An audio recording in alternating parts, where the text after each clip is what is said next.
क्या कुछ नज़रसानी करेंगे आप, क्या कहेंगे आप? देखिए, ये सरकार बहुत चाको-चौबंद है और तैयार है हर किसी इशू को एड्रेस करने के लिए, और जो बदहाल में हो रहा है बहुत ही अनफॉर्चुनेट है।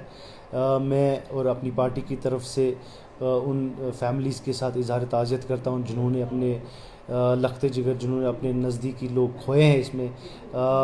उमर साहब, कल आपको ये भी मालूम है, कल तकरीबन 6 घंटे उमर साहब वहाँ बैठे, और जो 3 फैमिलीज़ अफेक्टेड हैं, तीनों फैमिलीज़ के पास उमर साहब गए, और एक एक जो सॉलिडारिटी होती है वो उन्होंने दिखाई।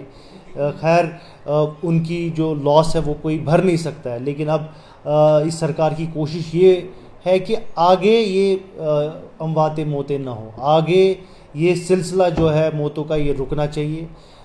जिस तरीके से अभी 17 लोगों की जान गई है, अब हम चाहते हैं, अल्लाह से दुआ मांगते हैं कि ये सिलसिला रुके और फर्दर और कोई डेथ ना हो इस सिलसिले में।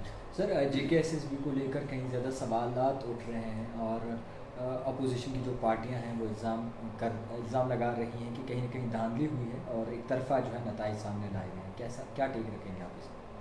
देखिए, मैं मानता हूँ डेमोक्रेसी में हर किसी को हक है बात करने का, और करना भी चाहिए, और नेशनल कॉन्फ्रेंस ऐसी इन चीज़ों को वेलकम करती है, if anybody raises any sort of questions, but at appropriate level, और the person who is really involve in it. आपको ये भी मालूम होगा, पिछले 5 जो 5 एग्ज़ाम्स कैंसिल हुए थे, उसमें उस टाइम पे कौन सी सरकार थी यहाँ पे? उस टाइम पे LG सरकार थी। इसका भी LG साहब के साथ ही लेना देना है। ये जो पुलिस का एग्ज़ाम है, ये डिपार्टमेंट भी LG साहब के साथ पास आता है।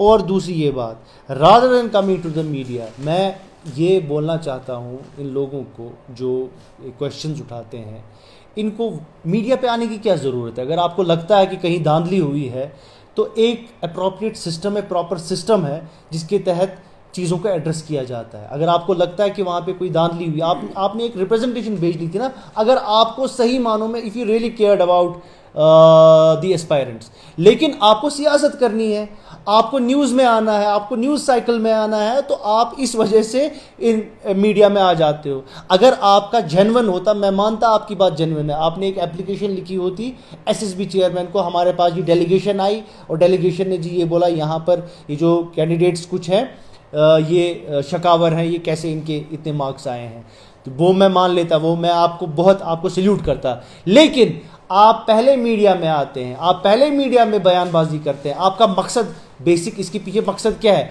आपका? इसके पीछे मकसद ये है कि आपको सरकार को गलत तरीके, नेगेटिवली पोर्ट्रे करने की कोशिश करना चाह रहे हैं। तो मैं उन लोगों से यही गुजारिश करना चाहता हूँ कि अभी 2.5 to 3 महीने हुए इस सरकार को, ज़्यादा टाइम नहीं हुआ, अभी 5 साल का वक्त हमारे पास है। अगर आपको लगता है कि इन 5 सालों में नेशनल कॉन्फ्रेंस अपने वादों पे खरी नहीं उतरी, जो हमने प्रोमिसेस और जो हमने अपने मैनिफेस्टो में जो वादे किए, अगर हम उन चीज़ों पे खरे नहीं उतरे, तो आपको हक है हमको 5 साल के बाद हमको कटहरे में लाने का। लेकिन अभी आप अपने आप को रेलेवेंट बनाने के लिए, अपने आप को न्यूज़ साइकिल में डालने के लिए अननेसेसरी कंट्रोवर्सीज स्टोक कर रहे हो। मुझे लगता है कि ये चाइल्डिश है, and I think they should desist from such kind of acts. Mufti ने भी कल सवाल उठाए, उन्होंने कहा 3 महीने अब सरकार को हो गए, JK-SSB के हवाले से जो एग्जाम जिसमें धांधलियाँ हुई उसके हवाले से भी उन्होंने सवाल उठाए। उन्होंने कहा आप सरकार बताए वो कर क्या रही है, तो उसके ऊपर आपका क्या टेक है? देखिए, हिपोक्रेसी की एक सीमा होती है, और PDP ने इस सीमा को तोड़ दिया है, मतलब उन्होंने उसको शैटर कर दिया है, तार कर दिया है इस सीमा को। ये वही PDP है जिन्होंने who presided over all these scams, यही वही PDP है जिनकी वजह से हम आज है ना इन हालातों में आ गए। अगर इस PDP ने उस टाइम पे फैसला लिया होता कि नेशनल कॉन्फ्रेंस की सरकार एक्सेप्ट की होती, शायद आज हम इन हालातों में नहीं थे। आपने पिछले 10 साल से पहले ऐसे कोई स्कैम्स होते थे यहाँ पर? ये स्कैम्स हुए तब से जब से पीडीपी और बीजेपी की सरकार बनी, और अभी तक हम इस रूट कॉज पे हम ये चाहते हैं, क्योंकि होम अभी हमारे पास है नहीं, हम भी आपके ज़रिए से एलजी साहब को एक गुजारिश करना चाहते हैं कि इस इरेगुलरिटीज़ अगर कहीं पर है तो उनको एड्रेस करने की ज़रूरत है। बिकॉज राइट नाउ जो ऑफिस इस चीज़ को देखेगा वो है एलजी ऑफिस, और आप में वो हिम्मत नहीं है कि आप एलजी साहब से पूछेंगे, आप सीएम साहब से पूछते हैं, जबकि सीएम साहब का डोमेन नहीं है ये। तो प्रायोरिटीज़ आप देखिए, और फिर से मैं वही बात दोहराऊंगा, अगर आपको लगता भी है कि धांधली हुई है तो आपने पहले रिप्रेजेंटेशन क्यों नहीं भेजी एसएसबी चेयरमैन को, लिख के क्यों नहीं भेजा? आप पहले ही मीडिया में क्यों आना चाहते हैं? बिकॉज आप न्यूज़ साइकिल में आना चाहते हैं, आप अपने आप को रेलेवेंट रखना चाहते हैं। लोगों ने एक मैंडेट दिया है जिसमें आपको पूरी तरह से रिजेक्ट किया गया है, और आपको ये बर्दाश्त नहीं शायद हो रहा है।